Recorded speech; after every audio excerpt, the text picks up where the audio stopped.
Correction officers of Reddit, have you ever met an inmate that was actually a very nice person but did absolutely horrifying crimes? If so, what's their story? I tutored in juvie. One of the boys had murdered 3 people for a gang initiation and when asked, had absolutely no remorse for it. He was a very nice, polite, and intelligent kid though who would draw me little pictures and always tried extra hard on his creative writing assignments. Had a very good sense of humor too and often made everyone in the room laugh and smile. I honestly had trouble reminding myself that he was a cold-blooded murderer. Corrections nurse here. Never interacted with this inmate. I just see him out on the yard as I come into work. He collects bread crusts and I always see him feeding the birds. And the birds trust him and fly straight to his hand to eat. He looks like a nice enough guy from a distance. And birds only land on the hands of Disney princesses. Right? Well, one day I caught him in a moment. A particularly fat pigeon landed on his hand and bent down to eat. He closed his fist on the pigeon's head and flicked his wrist to snap its neck. Its body was still flailing as he calmly put it into his pocket and then put out his hand again to feed more birds. I was told he was going to cook and eat it, which made me feel a little better. But still. And that's what comes to my mind every time an inmate is nice to me. Not a CO. RN here. I've taken care of a fair amount of detained prisoners that have been admitted to the hospital. I usually ask them what got him locked up cause I'm nosy. I had one super pleasant middle-aged guy tell me his story. Apparently he and his wife were going through or had gone through an ugly split. They were already separated when someone broke into his house with a weapon intending to hurt him. He wound up killing the guy in self-defense. I assume he had a gun or something. But not before he found out his wife had arranged it. She hired a hitman to come kill him. But instead of going to the police after, he went to his wife's place and killed her outright. Super friendly guy though. No idea how much of that was true, but that's definitely the craziest story I've heard from an inmate. Former CO here. I had 2 guys in my unit that strangled their newborns when they wouldn't stop crying.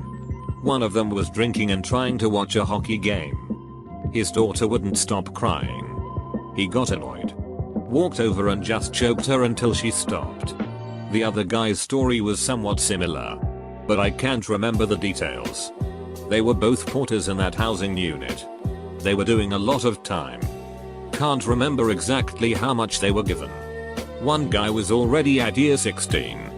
Probably 2 of the nicest guys I met while on the job. They didn't come off as crazy degenerates and seemed like genuinely nice guys.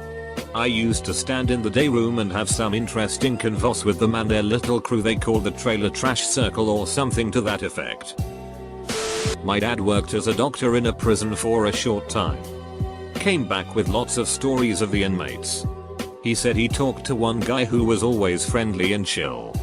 Found out the guy had a life sentence and asked the guy why he was in prison. The guy said he had a bad lawyer. My dad looked up his information later on and it turned out he had murdered his own daughter. So yay. Never judge a book by its cover. Not a CO. But I did work in a prison. Lots of inmates were seemingly decent people. One guy in particular was a hitman. He and his story were well known at the time.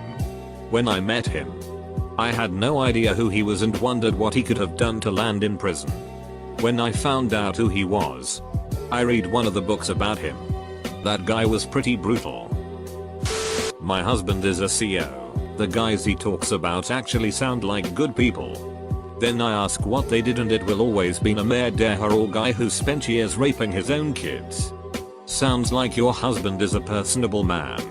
Having the ability to casually interact with people who've done horrible things on a daily basis is probably one of the most important skills to have in an environment like that. Ex-CO here. Had a man who shot and killed one state trooper and shot another in the groin. He sat as a sniper in the woods and shot the troopers through the windows of the barracks. It was premeditated and he nearly got away with it. He was on FBI most wanted list for a good 2 months.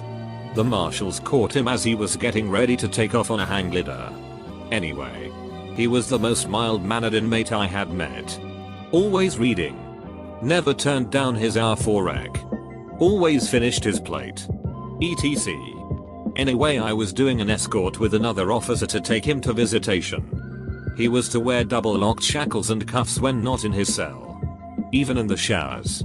I was holding his arm and assisting him so he wouldn't trip, and I felt his bicep flex and he just stopped walking and looked at me.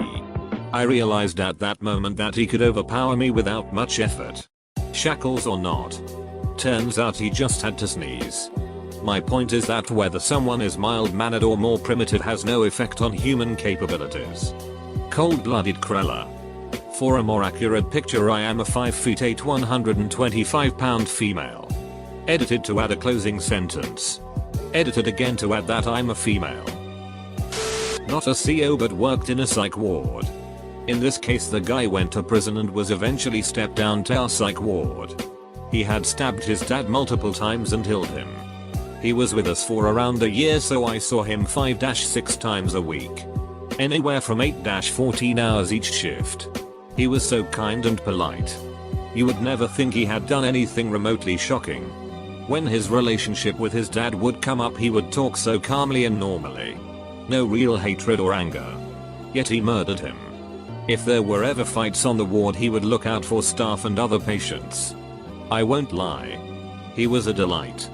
TLDR, worked with the murderer. He was one of my nicest patients. Former CO here. One particular inmate fit this bill for me. I worked third shift on a housing unit and as such had to oversee the floor cleaning crew, comprised of 7 or 8 inmates, one of whom was their supervisor. The supervisor was a guy I just didn't understand.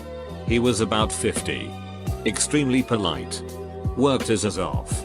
Never got into trouble or broke the rules. Always kept his guys on task. I didn't get it. I knew he had been in since he was 18 but never bothered to look up his crime until I was about to leave the job. Sure enough. It was bad.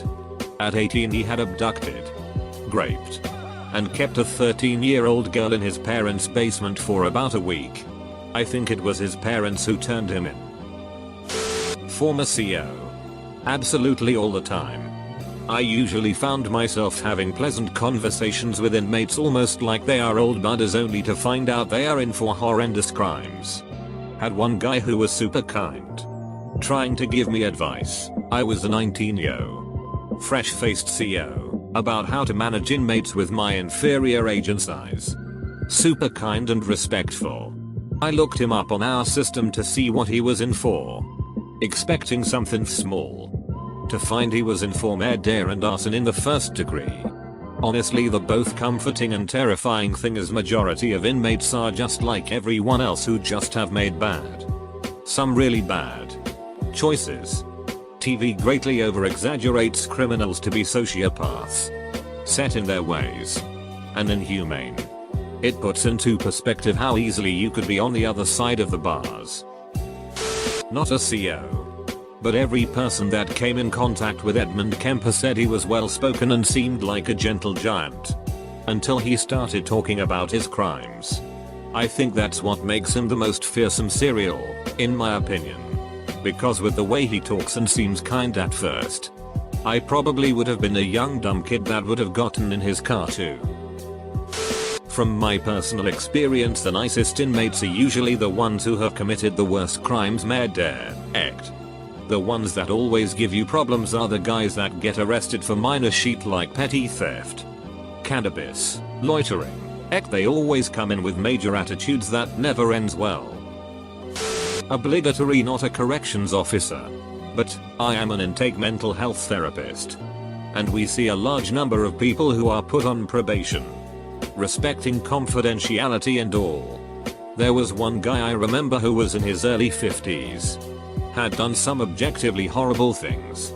And it all stemmed from trauma reactions. He grew up severely abused and neglected. And he wanted so much to just be able to be left alone to live life. As he knew he couldn't function in society. It was heartbreaking. Former inmate here. Long story short, I was sentenced to state prison for selling small amounts of marijuana. And during my time in the high security classification facility I enrolled in a Jewish study group to meet people and pass the time. One of the other regular members happened to be a former professor of economics from UPenn, specializing in game theory, who happened to be a really nice and personable guy if you could just look past the fact he was therefore beating his wife to death with a crowbar over a divorce settlement. Needless to say we made a lot of prisoner's dilemma jokes. I've spent a year with a prisoner. I was fellow inmate. The sickest, most wild guy would talk all the time and he was friendly and nice but would turn on you in seconds if you said something wrong. Super short fuse. Screaming off the handle. You always had a sense of no soul in his eyes. Current CO here. Back when I worked with juveniles, I had one kid that was very quiet, relatively well behaved, and friendly enough that it almost made you forget that he'd beaten his sister down, duct taped her to the bed, and brutally raped her. Or the similar kid that was involved in the shooting death of a 9-month-old baby. Working with juveniles sucks. Former caseworker, state prison, CO, and jailer. Frequently the people you meet interact in a normal manner. If I didn't know what their past was you wouldn't be able to guess. 3 are most assuredly exceptions to this. I've had inmates on my caseload that most definitely did not deserve prison. I've also had a few that I have no issue believing they have no soul. I am not a CO, but I work in addictions recovery. You realize that everyone is fundamentally the same when you get wrecked in a game of Magic the Gathering by a Latino gangbanger with teardrop tattoos. That guy could sling spells like nobody's booziness. He was also really good at killing people apparently. Supervisor here. I run chow each morning and a while back there was a guy who would come through the line each morning smiling and being quite friendly and personable saying good morning lieutenant. He was friendly enough that I had never bothered to look him up as far as his crime details. Much later I go to his unit to visit the officer and notice a strange open letter on the officer's desk. I ask about it and the officer tells me oh yeah, that's from Jones. He's been trying to get back to his Caribbean country for years. Turns out the guy has dual citizenship and wants to get transferred there. He can't though because his crime was committed in our state. He had gotten in a big argument with his wife outside his house one winter night and beat her to death and then cut off her head. He then took the head and left the body on the doorstep. Even more messed up was that he left their 2-year-old with the body. Police later received a call about a crying child and found the kid holding on to his dead mother in the snow. The kid was cold but unharmed. The inmate still comes through the line just as friendly as can be. I wish him good morning in return but keep a bit closer eye on him now that I know his background. Not a CO, but a cop. Arrested a dude one time for raping his granddaughter an uncountable number of times and videotaping it, producing child pornography, and possessing hundreds of GB of child porn. He would show his granddaughter the porn and tell her that's what granddaughters do for grandfathers. She was 6. He was a normal, nice dude with us. Cooperative and had a pretty good family life. Doesn't change the fact that he was an evil duck who is going to die in prison. I still think about that case a lot. I wonder how the girl is doing. I've often thought about checking in with the family, but I didn't want to rekindle any past memories. Hope they are well. I know he'll never taste freedom again. Both of my parents work at a psychiatric hospital for people who are found mentally incompetent to stand trial, or that are awaiting assessment for it. My mom never wants to know what people did, because she doesn't want it to color her opinion of them. Sometimes surreal things happen. Like a guy standing in the yard looking really hard at something just outside the fence. She asked him what he was doing and he said, "Look at that weird bird. Do you see that tall bird over there? It keeps looking at me." She just told him she couldn't see it but her eyesight was bad. And it was outside the fence so he was safe. He accepted that answer and wandered off. There are so many that are locked up because they have mental issues. Get arrested for walking down the street naked or something.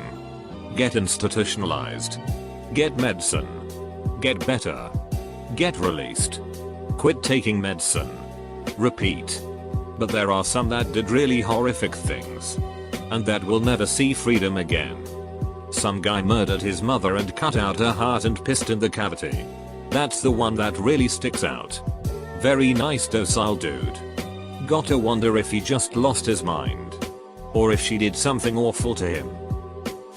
Obligatory, not a correction officer. But I had a similar job.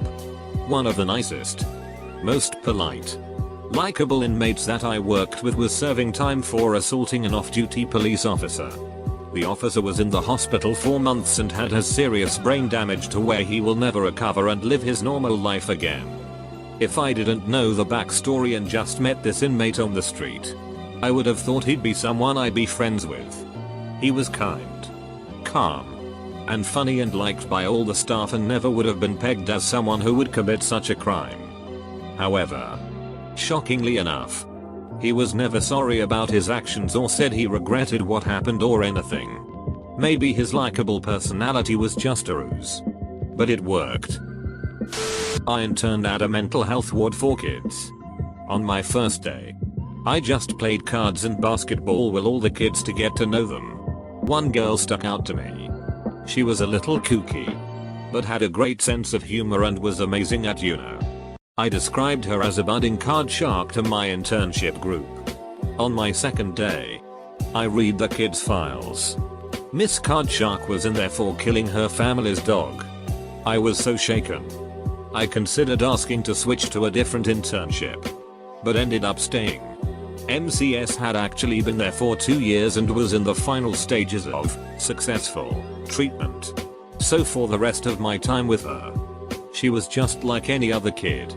It was definitely weird, though, when she was playing games with other kids and would jokingly say "I'll heal you." I am a CO. Twice a week I go and get an inmate to clean up offices in the facility. He has access to lots of things he could heal me with. Has healed people and as a former shot caller, has had lots of people beat down, stabbed, and some healed. I love to read. And this guy has read pretty much every book written. As he's been in seg so much that he just read all day. All the time. Since I don't share any personal details with inmates. Whether they just stole a truck or held kids or talked in theaters. Real heinous shit. You know. And keep my life on lockdown. Books are a safe topic. He is very smart. And has a grasp of literature and its impact that is refreshing and enjoyable. I love talking with Garnell, made up name, about books while he cleans and I make sure he doesn't get into off-limits areas or heal anyone. I work in juvenile corrections. There are a lot of pretty nice kids that have done some pretty ducked up shit. One in particular is a little 12-year-old that gets constantly picked on by the other inmates because he is short and he has bowel problems so he has to wear diapers. Turns putty abused multiple little kids. Would trap rats to break their spines. And had a habit of throwing cats off of tall buildings to see if they land on their feet. Not me. But my dad was a CO and had someone in his building that was a respected member of a Jewish community somewhere. His daughter's boyfriend raped her and left her for dead on the side of the road. The inmate found and rescued his daughter. Then went and killed the boyfriend with a shotgun. Outside of this one act that got him life in prison. The inmate was a very intelligent and nice guy. Only heard about him once. Dad didn't like to talk about work at home. Not me, but my sibling is a sheriff in a Canadian province. Sheriffs in Canada handle courtroom security and transportation of prisoners. She had one person in custody who was on trial after getting caught for murdering multiple women. He was in his early 20s and her exact words were, "Thank goodness he got caught because if I didn't know better I definitely would have been friends with the guy."